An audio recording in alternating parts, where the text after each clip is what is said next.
10 pokok cahaya kehidupan yang akan membimbing setiap hamba untuk mendapati kemudahan, kenyamanan, dan kesuksesan hidup. Sifatnya larangan ya, larangan berzina. Ada kan orang yang karirnya hancur karena selingkuh? Nah, karena zina, banyak.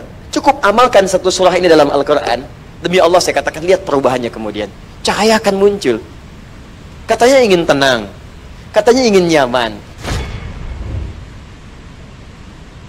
Baik, surah An-Nur berisi 10 pokok cahaya kehidupan.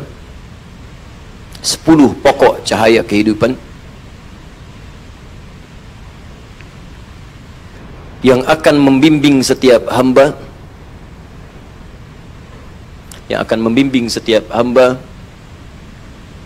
untuk mendapati kemudahan, kenyamanan, dan kesuksesan hidup. Mudah, nyaman, sukses. Ada yang sukses tapi meraihnya sulit, prosesnya panjang. Maka kita sertakan kalimat mudah untuk bisa mendapatkan hal yang diraih tadi dengan begitu cepat. Ada yang cepat sukses tapi hidupnya nggak nyaman. Sukses tapi tidak bahagia gitu. Ibu pilih mana, Bu? Sukses tidak bahagia atau nggak sukses tapi bahagia? Nggak ada pilihan ketiga dan nggak usah maksa. Kira-kira mana? Sulit ya? Sulit karena kebahagiaan itu selalu melekat dalam setiap kenikmatan. Jadi kalau ada nikmat nggak ada bahagianya, itu tidak ternikmati dengan baik. Kayak orang sakit misalnya, ya sakit tapi tenang, atau sehat tapi gelisah, pilih mana? Nggak bisa. Ya, nggak bisa, pasti ingin menyatu keduanya, karena setiap kenikmatan itu akan ada unsur kebahagiaan dalam menerimanya. Baik, maka kita sertakan kalimat nyaman di sini. Ya, mudah, nyaman, dan sukses. Pertama, cahaya yang pertama, bimbingan pertama, saya sebutkan umum dulu, baru nanti kita masuk ke suratnya, ke ayatnya. Nanti kalau mohon izin ya Bu, Pak ya, belajar dengan saya harus sabar. Karena nanti ketika Anda belajar dengan saya, khususnya Al-Quran, saya tidak akan membahas secara global. Yang saya akan bahas bahkan dari setiap hurufnya. Yang penting kita selesaikan, walaupun nggak tuntas sampai kita wafat, minimal kita wafat dalam keadaan sedang mengkaji Al-Quran insyaAllah. Ya. Satu, cahaya pertama, sifatnya larangan ya. Larangan berzina. Larangan berzina. Jadi kalau ingin sukses, jangan zina. Ya. Ada kan orang yang karirnya hancur karena selingkuh? Ya, karena zina banyak. Pertama itu. Nanti kita turunkan pelan-pelan. Kedua, larangan menuduh tanpa bukti, fitnah. Larangan menuduh tanpa bukti, fitnah. Coba lihat, banyak orang hancur karirnya, hancur martabatnya karena fitnah. Ini sekarang marak semua nih. Ya, coba lihat tuh, zina menyebar. Bahkan kemarin ada disertasi yang cenderung menghalalkan zina. 3, larangan menebar hoax. Larangan menebar hoax. Tuh kan, menebar hoax, hoax. Hoax. Ya, berita yang tidak benar. Sudah? Sekarang kejadian nggak? Ya coba tuh, 3-tiganya udah menyebar. Makanya kehidupan tuh sering gelap. Melihat, kan serba gelap yang kita hadapi sekarang ini. Kerusuhan di mana-mana, ribut di mana-mana, saling tuduh di mana-mana. Berita hampir tiap hari tuh, hampir tiap hari kok jelek terus gitu yang muncul. Mabuk di sini, pembunuhan terjadi, kecelakaan begini. Ini hampir tiap hari, buka di tiap hari. Saya hampir tiap hari itu saya jajarin berita tuh. Mulai dari ini, detik.com, Era Muslim, Hidayatullah, Republika, CNN, BBC. Baca semua, hampir musibah tiap hari itu. Gelap. Apa nggak ada tiap hari berita yang menenangkan?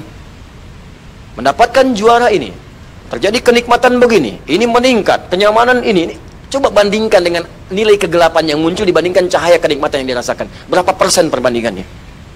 Apa di antara dampaknya? Ya ini tadi, sumber-sumber cahayanya itu ditiup. Dipadamkan cahayanya karena padam, yang gelapnya muncul. Kalau cahaya dinyalakan, hilang tuh yang gelap-gelapnya. Itu poinnya. Ini kelihatan sederhana tapi dalam sekali maknanya. 4, menampilkan hikmah di balik setiap musibah. Menampilkan hikmah di balik setiap musibah. Biasanya kalau orang kena musibah kan suka merasa gelap kan? Tiba-tiba kena PHK, gelap, pulang lunglai, padahal matahari terang tapi badan jadi gelap gitu kan? mata gelap, selera nggak ada, ya. Baik, tiba-tiba kemudian ada kecelakaan, ada yang sakit parah, ada yang meninggal, gelap sampai meratap semacam-macam. Nah, ayat ini akan memberikan hikmah di balik setiap musibah, sehingga nanti kalau menghadapi musibah apapun, nggak ada gejolak dalam jiwa kita yang berlebihan, tenang gitu. 5,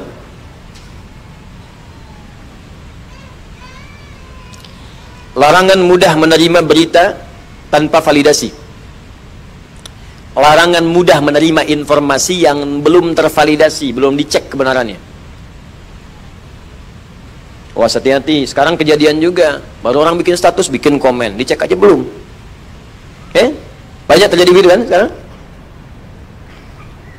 Selanjutnya, larangan mencari kesalahan orang lain, mencari-cari kesalahan orang, mengeksploitasi kekurangan orang lain. Larangan mengeksploitasi kekurangan atau kesalahan orang lain. Wah, sini juga muncul nih sekarang nih, nggak tanggung-tanggung yang dicari kesalahannya ustadz. Kesalahan ustadz ada hidayat. Nggak ada kerjaan. Kalau mau dicari pasti akan ketemu, dan banyak lagi yang belum ketemu, pasti akan ada. Ya, guru itu kalau salah itu wajar, tapi murid yang mencari kesalahan guru itu yang tidak wajar. Ya, sederhana. Kalau saya sih, saya objektif aja. Kalau salah tinggalkan dan beritahu saya dulu. Kalau itu memang benar, nanti saya koreksi, supaya koreksi itu menyebar di kalangan masyarakat bahwa ini salah. Tinggalkan pendapat saya yang keliru, ambil pendapat yang benar.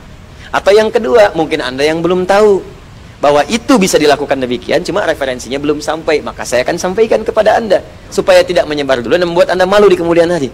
Jelas ya? Baik. Teruskan. Juga menunjukkan besarnya dosa lisan yang sering dianggap kecil. Menunjukkan besarnya dosa lisan yang sering dianggap ringan, kecil. Sekarang orang berdusta kayak ringan ya, padahal dampaknya besar. Mama pengen permen, mama lagi ngaji dulu. Permen, malu sama Pak Ustadz. Ntar mau beliin permen 1 truk. 1 truk tuh. Itu yang terbayang di anak itu langsung 1 truk, Bu, Pak. Kelihatannya sederhana, tapi kalau Anda nanti nggak koreksi itu, dia akan biasakan. Kalau dia jadi orang tua, kalimat itu akan dipakai lagi. Dan dia dari kecil terbiasa mendengar yang salah. Ya, antum kalau memang mau bekerja, bilang bekerja. Jangan bilang main dulu ke depan. Nana, ayah mau pergi dulu ya. Ayah mau kemana? Ikut.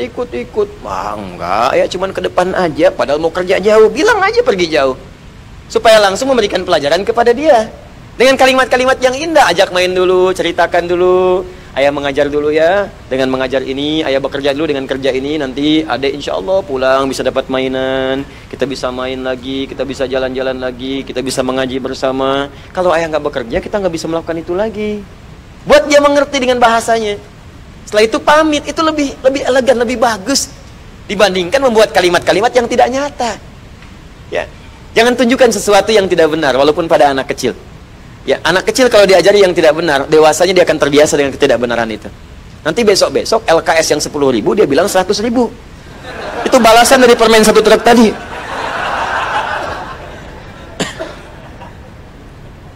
Dan larangan menikmati tersebarnya gosip yang menimpa orang beriman. Aduh, ini saya agak khawatir ini. 8 poin ini muncul semua sekarang ini. Sedih deh ini. Larangan menikmati gosip yang tersebar menimpa orang beriman.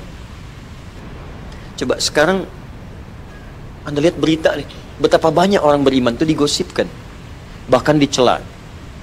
Berapa banyak ulama sekarang dicela. Betapa banyak ustadz-ustadz direndahkan. Ada yang bikin karikatur, ada yang mencela, ada yang bikin kalimat satir, ya ada yang macam-macam. Dan lebih aneh lagi, ada yang menikmati itu dan dia bangga menikmati itu sebagai seorang muslim. Itu aneh. Itu dampaknya bisa memadamkan cahaya. Makanya kegelapan banyak muncul. Datang sini ribut, padahal mau ngisi pengajian ribut. Yang ini ribut, yang ini rusuh, ini ribut, ini rusuh. Kalau terbiasa gini, kalau mau ngaji aja rusuh, mau mengerjakan kebaikan rusuh, maka pantas keburukan pun banyak menyebar kerusuhan. Sepak bola rusuh. Lempar ini minum, lempar ini, lempar itu. Rame.